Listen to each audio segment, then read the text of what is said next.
Olá, pessoal. Estamos hoje começando uma aula sobre um assunto muito interessante chamado logoterapia. Encontrar sentimento em todas as faces da vida.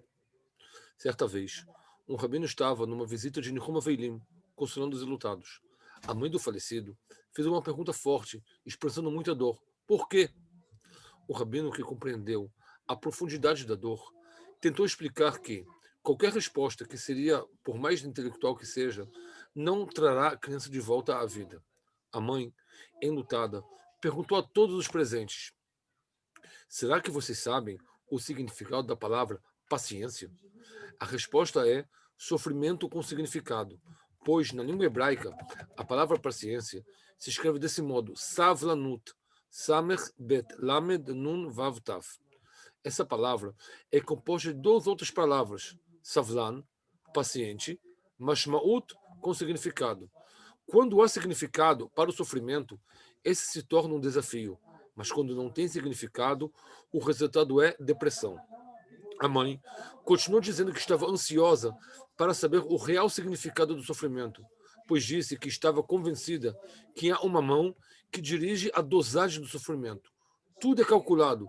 Se as coisas receberem sentido, eu, aqui da cadeira de luto, poderei lutar para superar esse sofrimento, pois sofrimento, sem nenhuma razão, é quase impossível de sobreviver com ele. O rabino ouviu as palavras da mãe e sua resposta tentou abranger e esclarecer o assunto.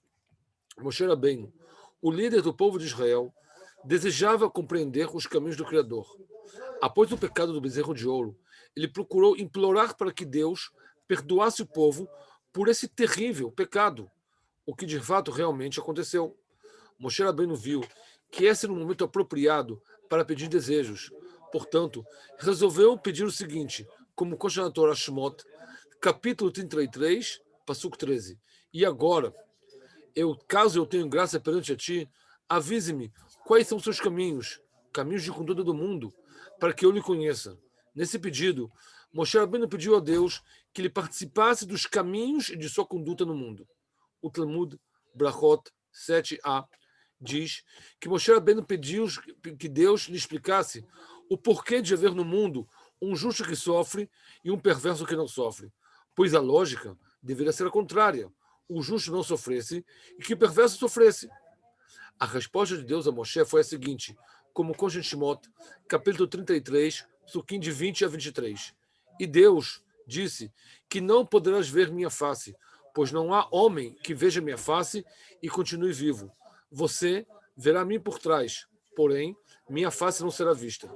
Explica o Hatam Sofer sobre a Torá que muitas vezes, quando vemos algum tipo de sofrimento, não entendemos o porquê desse sofrimento ter acontecido. Isso significa não poderás ver a minha face. Nessa visão momentânea, realmente não temos resposta, pois no presente não existe nenhuma lógica humana que possa entender a conduta divina mais do que seres humanos possam entender. Porém, olhando para trás, muitas vezes, após longos e diversos anos, a pessoa que aceitou perfeitamente, sem nenhuma pergunta, a conduta divina no mundo, terá o mérito de entender um pouco sobre a conduta de vida nesse mundo. Isso significa, você verá minha face por trás. No final da Parashat Shemot, a Torá descreve o primeiro encontro de Moshe e Aaron com o Paró. E assim consta na Torá Shemot, capítulo 5, psukim de 1 a 2. Assim disse Deus: mande meu povo para que festejem a mim no deserto. Faraó responde desafiadoramente: quem é Deus para que eu escute? Sua voz não conheço a Deus, e o povo de Israel não será mandado. Por causa desse pedido, Faraó decide endurecer as condições de trabalho dos escravos judeus.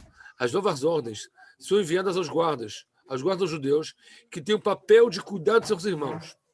Após o aviso das novas condições de trabalho, os guardas reclamam ferozmente com Moshe, dizendo a ele: Deus cuidará de você, pois você e seu irmão causaram que recebamos condições muito mais péssimas do que haviam antes.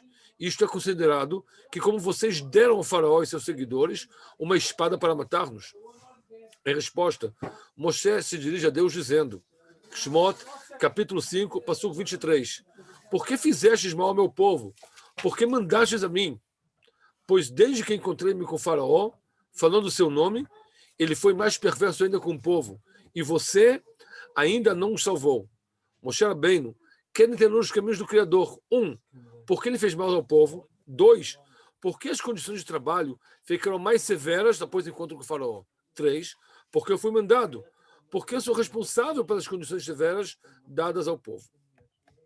Deus responde a Moshe: você verá o que farei com o faraó, que com mão forte os mandará e com mão forte os deportará de sua terra. Devemos entender o seguinte: como isso responde às perguntas de Moshe Rabbeinu? 2. É necessário entender o significado da frase agora você vai ver? No começo do início da Parashat Vairá, Shmot, capítulo 6, versículo 3. E apareci a Avraham, Yitzhak e Yaakov como Deus Todo-Poderoso, mas pelo meu nome eterno não me fiz conhecer a eles.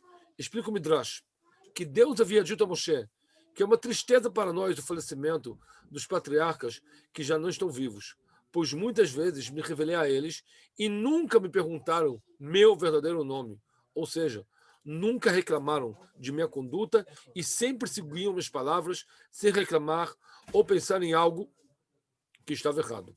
Eu disse para Abraão: caminhe durante toda a terra de Israel, pois é a sua posse. E quando teve que enterrar a Sará, não encontrou lugar até para comprar, e não reclamou.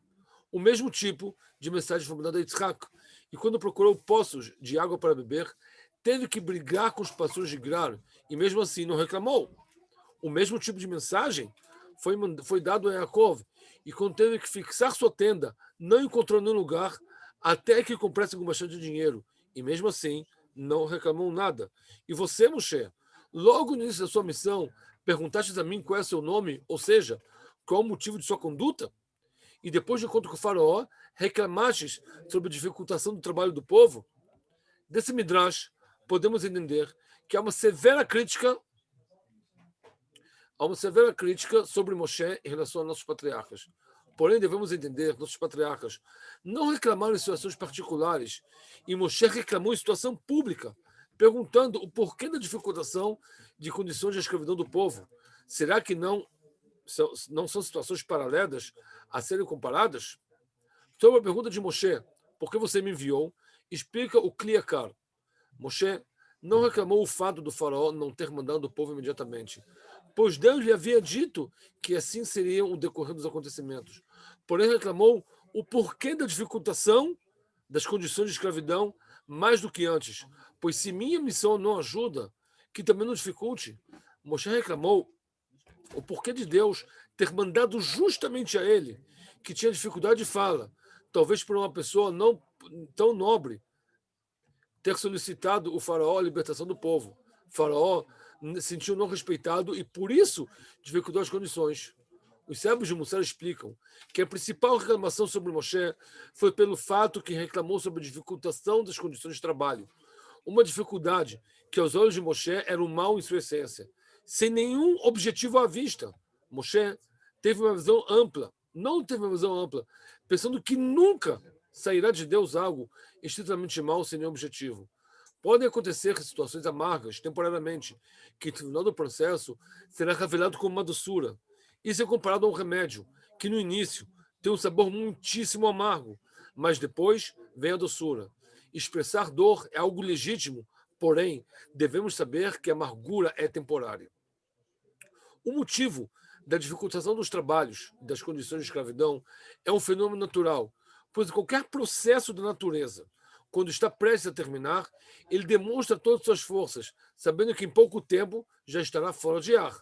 Por exemplo, a parte mais escura da noite é a parte perto do amanhecer. A época mais quente do verão e a mais fria do inverno é quando estão prestes a mudar de estação. Portanto, a dificultação das condições demonstra que o período de escravidão está na reta final. Por isso, Deus disse a Moshe: agora você verá o que falou ao faraó, pois esse é o real motivo da dificultação das condições.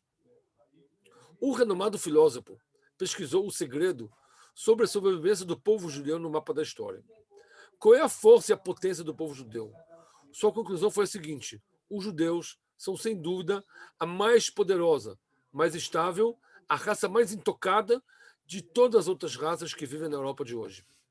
Eles sabem como manter e marcar-se mesmo nas piores condições e maior sucesso do que as boas condições. A origem desse comportamento são suas excelentes virtudes e sua forte fé, que justamente os leigos querem manchar por causa das virtudes. Mas, na verdade, eles não têm o porquê de sentir vergonha de nada.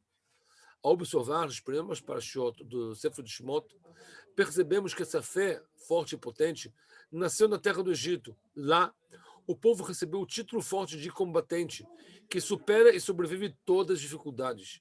E que justamente no ponto mais baixo da impureza que o povo esteve, lá surgiu a salvação do povo. Sobre Moshe, foram colocadas duas importantes missões, uma interna e outra externa. A externa foi a missão de fisicamente tirar o povo da escravidão egípcia. A interna e principal foi de apagar totalmente a influência da cultura egípcia no povo, tirá-lo dos mais profundos níveis de impureza aos mais elevados níveis de pureza, para que estejam postos, aptos a receber a Torá. Essa força do povo, junto com a força da Torá, são os fiadores com os quais o povo superará todas as dificuldades futuras. O renomado psicólogo Viktor Frankl desenvolveu um método de psicoterapia chamado logoterapia, ou seja, encontrar significado em todas as etapas da vida, tanto as boas quanto as menos boas. Ele estabeleceu seu método na percepção de que a capacidade de encontrar significado para a vida ou sofrimento ajuda a vida com todas as dificuldades de uma forma saudável e estável. E assim, ele escreve seu livro, O Homem Procura Significado. Um idoso clínico veio até a mim para ouvir minha opinião sobre a depressão que sofria. Ele não suporta a tristeza e a angústia pelo falecimento de sua esposa. Perguntei, o que aconteceria, doutor, se você tivesse falecido primeiro e sua esposa tivesse que prolongar dias de vida após seu falecimento? Oh, disse ele, seria um golpe terrível para ela, pois ela sofreria muito. Eu respondi, veja você, doutor, você poupou o sentimento da sua esposa. Porém, para esse fim, você deve pagar um preço, que é viver após o falecimento dela e estar lutando por ela. Ele não disse uma palavra, mas apertou minha mão e saiu calmamente do meu escritório. Assim que ele encontrou o significado para o seu sentimento, ele se sentiu aliviado. Não era uma terapia exata, em primeiro lugar, seu desespero. Não era uma doença. E segundo, eu não poderia mudar seu destino. Eu não poderia reviver sua esposa. Mas naquele momento, eu vim para mudar o relacionamento dele ao destino. A partir desse ponto, ele viu o significado de seu sofrimento. Um dos princípios básicos da logoterapia é encontrar um significado para a sua vida. Uma pessoa está disposta a sofrer caso ele ache um significado para o sofrimento. Dr. Viktor Frankl é um judeu. Ele passou os acontecimentos do Holocausto, caso ele estudasse os alicerces da formação do povo judeu no maior campo de concentração do mundo, no Egito, como consta na Torá, ele teria encontrado a logoterapia, é uma terapia antiga, existente desde a época da escravidão do povo judeu no Egito. Esse sofrimento fez com que o povo judeu, com que ele saísse pronto para a eternidade do povo eterno. Muito obrigado.